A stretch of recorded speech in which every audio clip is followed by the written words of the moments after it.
Hello, Papa. Oh. Ito po ang ulam ko ngayong gabi. Paksiw na isda. Paksiw na isda na nilagyan ko ng maraming luya. Luya. Ayan. Paksiw na isda. Pritong talong. Pritong talong, guys. At saka meron akong tuyo na dilis. Tuyo na dilis na lagyan ko siya ng vinegar. Okay, guys, it's dinner time. Ito po ang ulam ko ngayon. Yan. What you eat, Papa? Done. You're finished. Yeah. Naghugas na po ako ng aking kamay. So, kakain na ako. At itong rice ko, 1 cup lang rice. 1 cup rice. Paksiw na isda. Pritong talong. Yan. At saka, yung nadilis na maliliit. Tapos, lagyan ko siya ng apple cider na vinegar. Yan. Yan. Let's eat, guys! Ah. 1 cup lang ang aking rice. 1 cup lang ang aking rice kasi alam naman natin na pag madami yung rice na kakainin, pag natutunaw yan ay magiging sugar. So 1 cup lang. Prito ko ng talong. Ayan, talong. Sausaw sa may suka. Lagyan ko po ng suka ang aking yung tuyo na maliliit na dilis.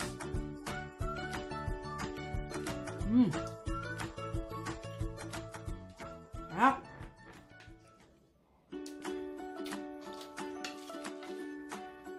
Sarap magkamay.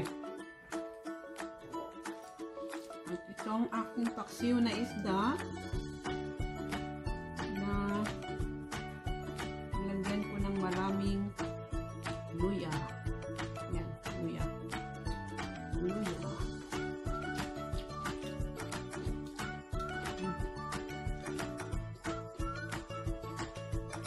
Sarap. Sarap ng paksiw. Yeah.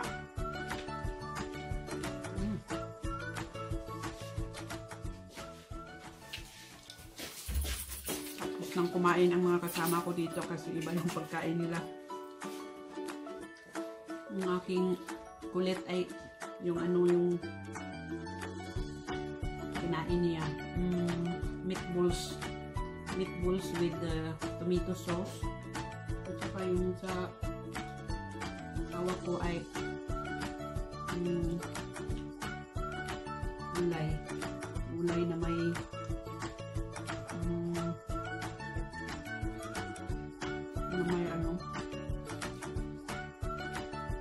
may karne.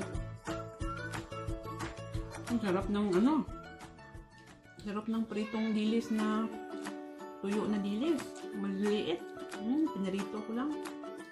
Crispy. Pinakurat na pagkaprito. Sarap.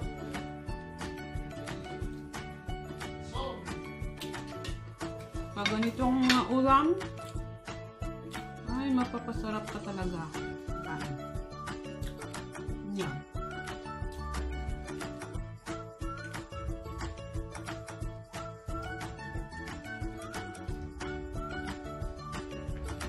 Sarap ng pritong talong. Tuslo sa suka. Sarap.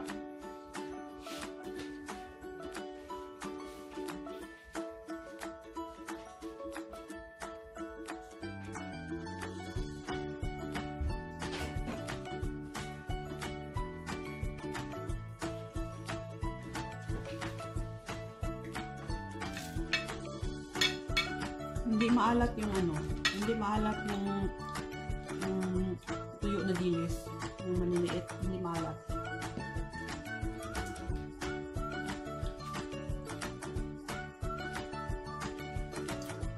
Ang sarap.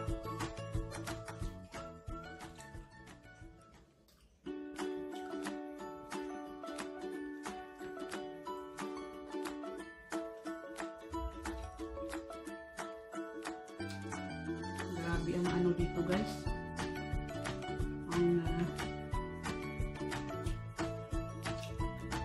kaso ng COVID, palala ng palala.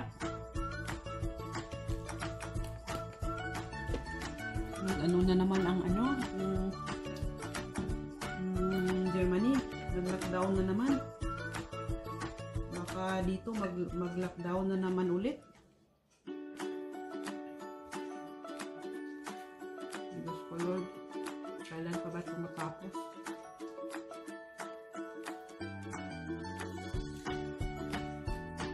Sarap ng paksiw.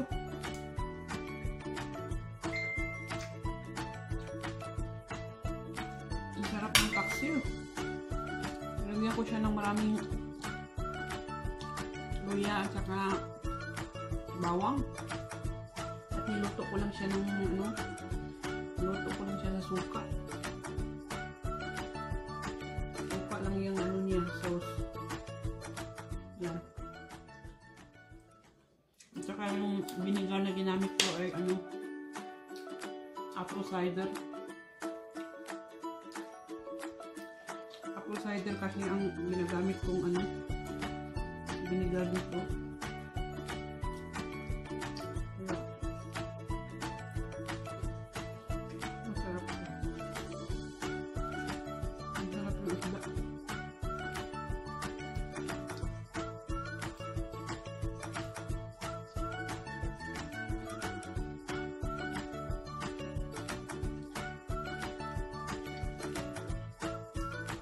Pag ganito na ulam, ganito na ulam na lutuin ko yun. Sila kakain ito. Isda na. Ito lang kakain.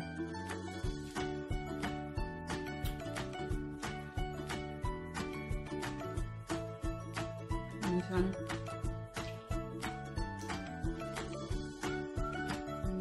dami kong trabaho kasi gusto kong kumain ng Pinoy na food. Ang daming trabaho, magluto ko sa kanila, magluto ko sa akin. Pero kasi pag gusto ko talagang kumain ng Pinoy na pagkain, magluto talaga ako. Kahit ano, ang daming trabaho,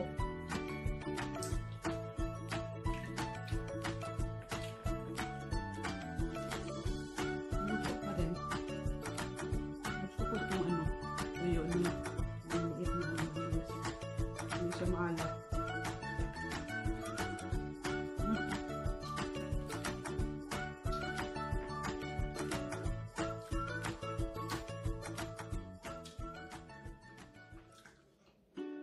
Sarapin ang talong.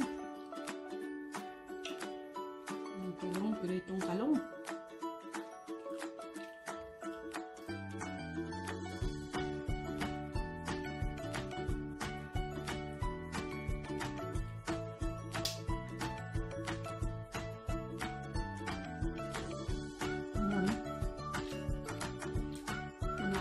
Ko.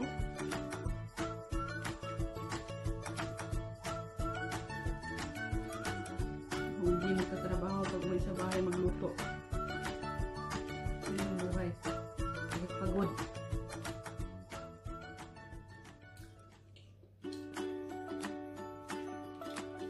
Kahit pagod galing sa trabaho, pag may sa bahay magluluto. Kasi walang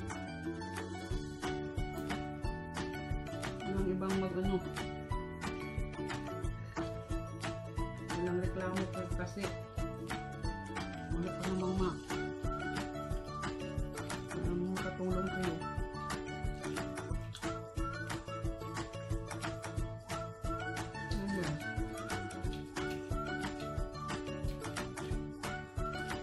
ang aking dinner.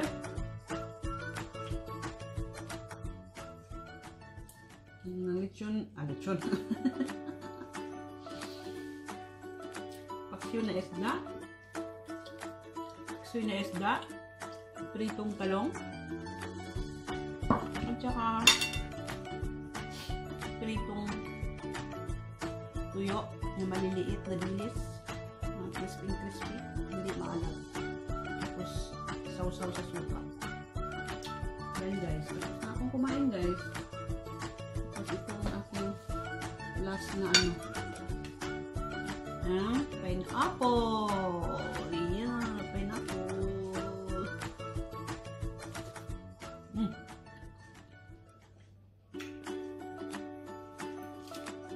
Masarap.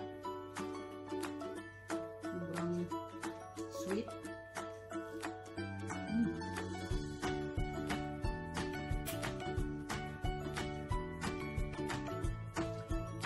Tamis.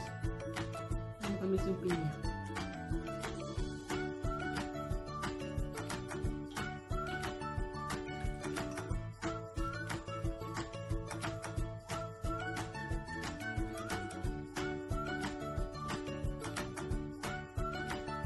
Bukas Wednesday wala akong pasok. Wala akong trabaho. Rest day ko kaya makapag-pahinga.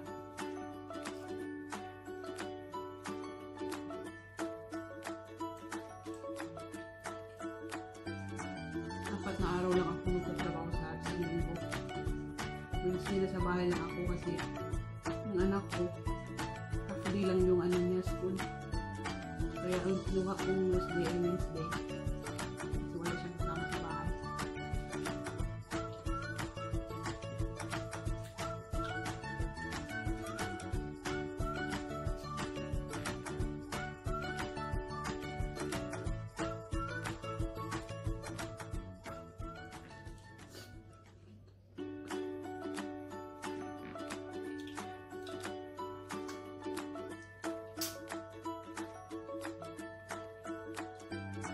Naano ko kanina sa trabaho ko kasi yung matanda na 90 years old, 93 years old at makatanggap siya ng invitation na kailangan niyang magpapakuna. Sabi niya sa akin,